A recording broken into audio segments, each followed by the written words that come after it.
Let's calculate the electrostatic force between two parallel plates.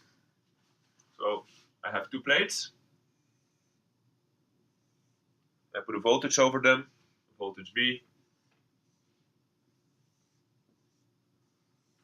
such that I get a charge plus Q here and a charge minus Q here. And of course I will get field lines. Now the question is, what is the force between these two electrostatic plates? Well, first between these plates. And so, well, the first thing I can see that this is a capacitor. So I'm going to calculate this force in two different ways. They are absolutely equivalent to each other. Yeah, just to show, I'm going to first go one way via capacitance and calculate force. Another way, I'm going to look at energy in an electrostatic field and go that way. So first of all, the first method A, I can start from two observations. The first observation is that the capacitance of a system C equals the charge on it, Q. Right, a big Q here.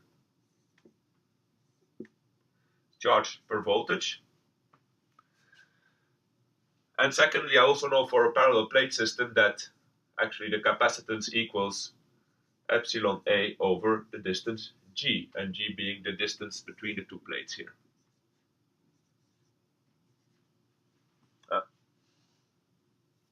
So what is the energy stored in such a capacitance?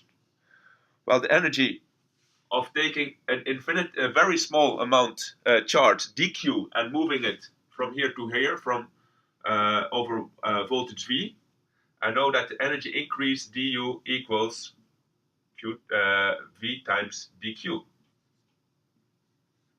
So if I want to know how much energy there is in the entire capacitance, I just integrate from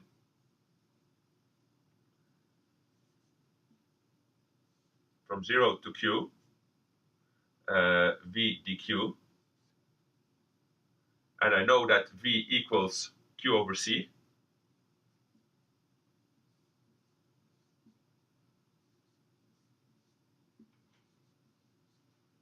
And I can calculate that equals 1 over 2 times Q squared over V, over C, sorry. And if I substitute Q with C times V, equals 1 over 2 times C V squared.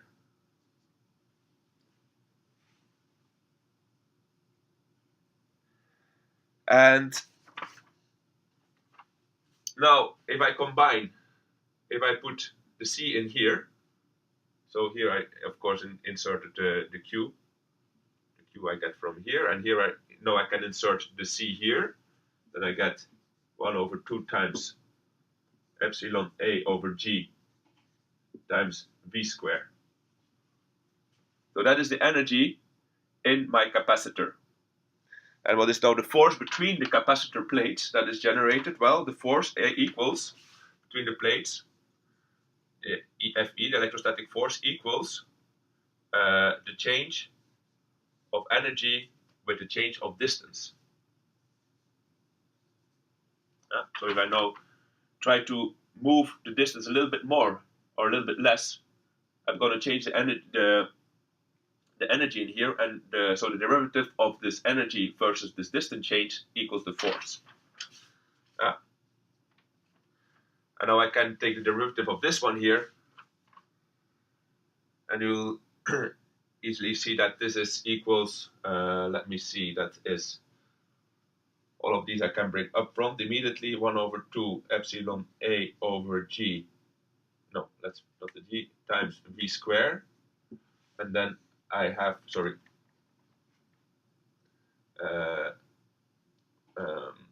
D over G minus D over G dg times 1 over G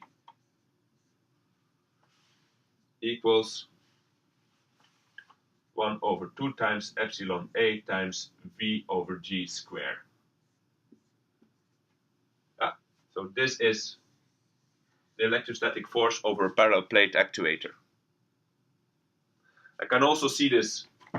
I have an area here, A, of course, and I have a force over this area. A force per area, I can see that as a pressure. So I can see actually there is an electrostatic pressure between the two parallel plates. And that one I can express as the force per area A. So it's easy just to take out the A, and that equals epsilon over 2 times V over G square. Yeah? So this is the electrostatic pressure between two parallel plates. I can also calculate this in a different way by considering one, that the energy density of an electric field by definition equals, or not by definition, but you should know that from basic physics, equals epsilon over 2 times the amplitude of the field. Yeah? And I know, of course, that my field strength equals voltage per distance. And if I combine these two, then I can see that my energy density, we have seen that earlier, the energy density is nothing else than a pressure. So I can call this this is electrostatic pressure PE, and it equals epsilon over 2, and I just insert this one here times V over G square. And I see I get exactly the same, of course, the same result as here.